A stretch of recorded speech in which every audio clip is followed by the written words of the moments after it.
Alright, so ngayon, alam na natin yung kumbaga things that you need to know. First, now we can focus on choosing what suits you best. Okay?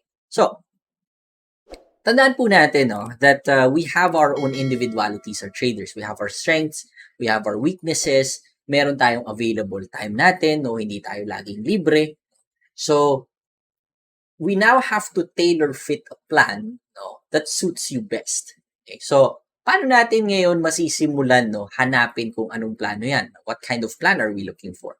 So, first things first, we talked about this on the previous video. How much time can you actually dedicate? Okay, so for example, may trabaho ka, you're only available 20 minutes in the morning, okay, or 20 minutes in the evening, or 15 minutes, up to you, or sabihin natin, hindi ka naman ganun ka-busy, medyo marami kang time, as long as you dedicate a specific consistent time, then that's what you first offer to the market. So, with that, pwede ka na kaagad makaisip, anong klaseng trading ba ang gagawin ko? Is it position, swing, or intraday trading based on the available time that I have? Now, sabihin natin, busy ka, then go for position trading. Tagalan mo muna. You're only available like 3 times a week, Monday, Wednesday, Friday lang sa umaga. Then it's okay. Okay lang. So, pag ganyan, more on D1 charts ang tinitingnan mo, weekly charts, okay? And that will give you a lot of freedom doon sa trading mo. Don't expect a lot of trade opportunities, kasi syempre, pang matagalan na trades yung tinitingnan natin. But you'll be able to trade properly given that much time that you're dedicating to the market. Sabihin natin, medyo mas marami kang oras, You're available in the morning, in the evening, a little bit of time. Or sabihin natin, pag European Open, 3:00 ng hapon sa atin, may oras ka. Makakasilip ka ulit, during New York Open or during London close. So there's a couple of times that you can monitor your trades per day. You can offer your time there. You can go down to swing or intraday trading. Okay lang. So, pwede mo na ngayon i-decide. Long-term ba ako, medium-term, or short-term trading based on the available time that you have. Huwag nyo pong ipipilit. Kunwari, busy kayo, wala kayong oras na may offer sa market.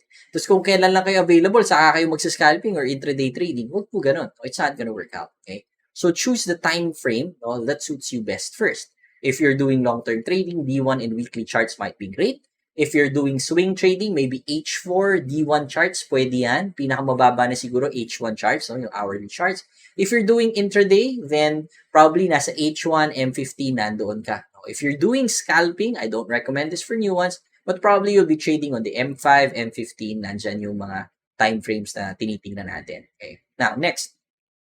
What type of analysis will you be using, kasi tandaan po natin, maraming klaseng analysis tayo, And there you have your technical analysis and then you have your fundamental analysis. Normally, yun po yung mga ginagamit ng mga karamihan ng mga traders.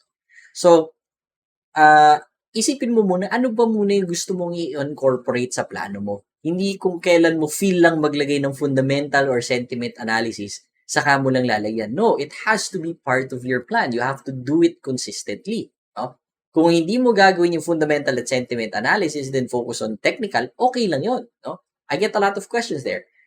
Coach, is it possible to be profitable, with pure technicals alone, Yes, that's possible. Ginagawa ko naman yan dati. But recently, I've, not recently, for a while now, I've used fundamental and sentiment analysis and it has increased, yung ease ng aking trading. Kasi mas na-focus ko na kung ano tinitrade ko. Hindi na ako nanguhula sa charts kung ano bubuksan ko. Okay?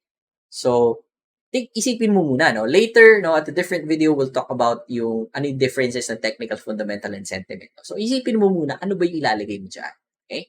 Now, next is, before that, mostly if you're trading long-term, tapos gusto mo isama yung fundamental or sentiment, long-term might be good for fundamental analysis. Okay? If you're going short-term like swing or position, okay pa rin naman yung fundamental. It's good to take note of them. But the sentiment analysis becomes a little bit more weight-bearing. Mas importante, lalo for shorter time frames. Okay? So later, I'll explain why at a different video when I differentiate those 3 types of analysis. And technicals, syempre kailangan naman natin lahat yan for all types of trading. Okay?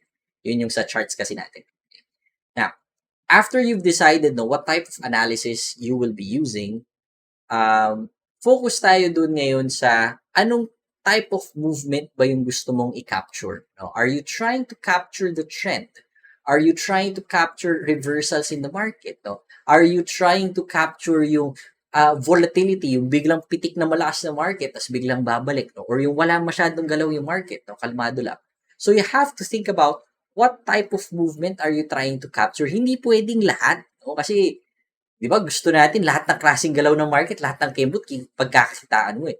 Hindi ho, focus on one type of movement first. Because remember, your strategies are probably limited to one type of movement, no? Yung kaya nilang i-capture. Is it capturing the trend?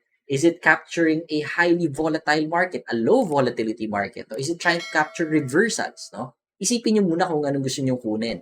At PAFTI, no, we already have our signature strategy, which is a trend following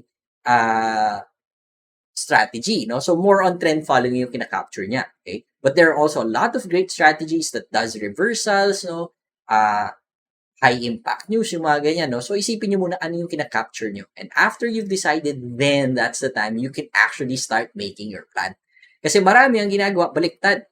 Inuuna yung mga indicators, inuuna yung mga kung ano-ano before they actually think about what they're trying to get in the market. Right?